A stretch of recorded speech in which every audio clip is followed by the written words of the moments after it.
ಪಾವಗಡದ ಮೂರು ಮುಖ ನೆಲದಲ್ಲಿ ನೆಲೆಸಿರುವ ನಲ್ಲರಾಳ ಗಂಗಮ್ಮ ಮತ್ತು 7 ಅಕ್ಕಮಗಳ ಅಭಿವೃದ್ಧಿ ಸೇವಾ ಟ್ರಸ್ಟ್ ವತಿಯಿಂದ 2ನೇ ವರ್ಷದ ಜಾತ್ರಾ ಮಹೋತ್ಸವವು ಅತ್ಯಂತ ಯಶಸ್ವಿಯಾಗಿ ನೆರವೇರಿದೆ. ಮೇ 8ರ ಅಕ್ಷಯ ಅಮಾವಾಸ್ಯೆಯಂದು ಹೂವಿನ ರಥೋತ್ಸವದಲ್ಲಿ 100 ಸಂಖ್ಯೆಯ ಭಕ್ತರು ಭಾಗಿಯಾಗಿ ರಥೋತ್ಸವ ಸಂಪನ್ನವಾಯಿತು.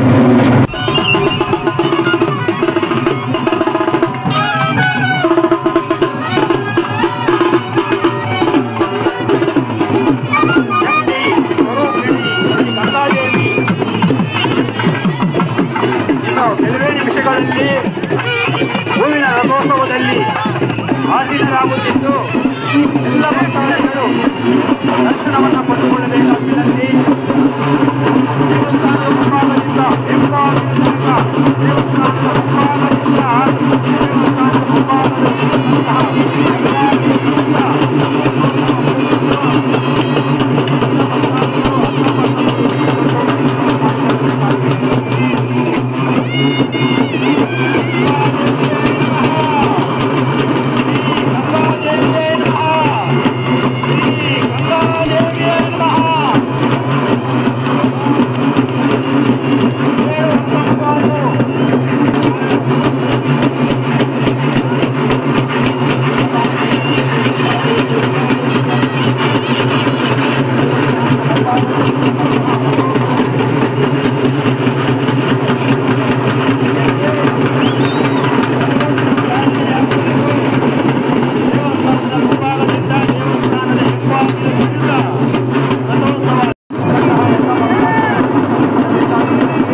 ಬುಧವಾರ ಸಂಜೆ 7:30ಕ್ಕೆ ಸರಿಯಾಗಿ ಹೂವಿನ ರಥೋತ್ಸವವನ್ನು ಏರ್ಪಡಿಸಲಾಗಿತ್ತು.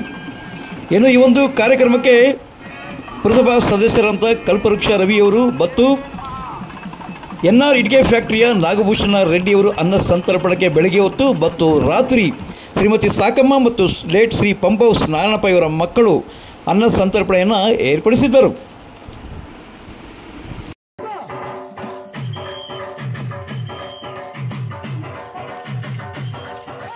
ಇನ್ನು ಈ ಒಂದು ಜಾತ್ರಾ ಮಹೋತ್ಸವದ ಅಂಗವಾಗಿ ರೊಪ್ಪ ಗ್ರಾಮದ ಚಕ್ಕಭಜನೆ ತಂಡದಿಂದ ಅತ್ಯಂತ ಅಮೋಘವಾದ ಚಕ್ಕಭಜನಾ ಕಾರ್ಯಕ್ರಮ ಪ್ರದರ್ಶನ ನಡೆಯಲಾಯಿತು.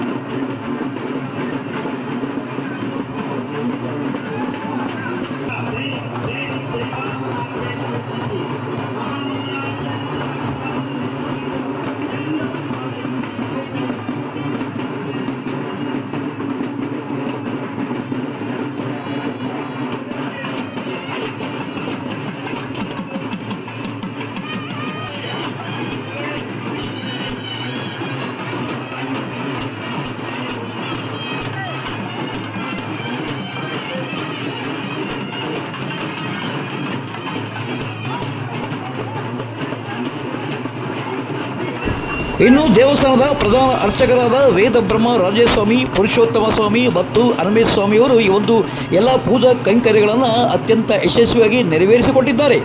ಉತ್ಸವ ಮೂರ್ತಿಯನ್ನು ಮೆರವಣಿಗೆ ನಡೆಸಿ ನಂತರ ರಥದಲ್ಲಿ ಇರಿಸಿ ನಂತರ ರಥೋತ್ಸವಕ್ಕೆ ಚಾಲನೆಯನ್ನು ನೀಡಲಾಯಿತು.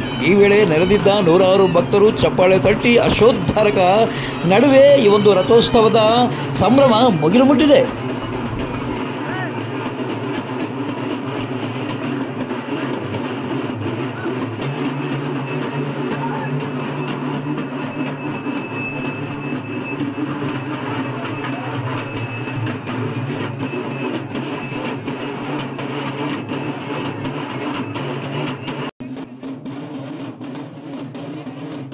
ಒಟ್ಟಿನಲ್ಲಿ 3 ಮುಖ ನೆಲದಲ್ಲಿ ನೆಲೆಸಿರುವ ಗಂಗಮ್ಮ 106 ವರ್ಷಗಳಿಂದ ತನ್ನ ಮಹಿಮೆಯನ್ನು ತೋರಿಸಿಕೊಳ್ಳುತ್ತಾ ಬಂದಿದ್ದು, ಇಲ್ಲಿನ ದೇವಸ್ಥಾನದ ಸಮಿತಿಯವರು ಕಳೆದ 2 ವರ್ಷಗಳ ಹಿಂದಷ್ಟೇ ದೇವಸ್ಥಾನವನ್ನು ನಿರ್ಮಾಣ ಮಾಡಿದ್ದರು.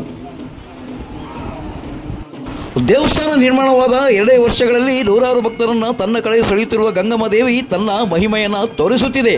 ಭಕ್ತರ ಇಷ್ಟಾರ್ಥಗಳನ್ನು ಈಡೇರಿಸುತ್ತಾ ಬಂದಿದೆ. ದಿನೇ ದಿನೇ ಭಕ್ತರ ಸಂಖ್ಯೆ ಹೆಚ್ಚಾಗುತ್ತಿದೆ. ಇಲ್ಲಿಗೆ ನಮ್ಮ ಇಂದಿನ ವಿಶೇಷ ದೈವ ಸಂಚಿಕೆ ಮುಕ್ತಾಯವಾಯಿತು. ನಾಳಿನ ಮುಂದಿನ ಸಂಚಿಕೆಯೊಂದಿಗೆ ಕ್ಯಾಮರಾ ಪರ್ಸನ್ ಅನಿಲ್ ಮಹಾದೇವ್ ಜೊತೆ ಸತ್ಯ ಲೋಕೇಶ್, ಪಾವಗಡ ಪವರ್ ನ್ಯೂಸ್.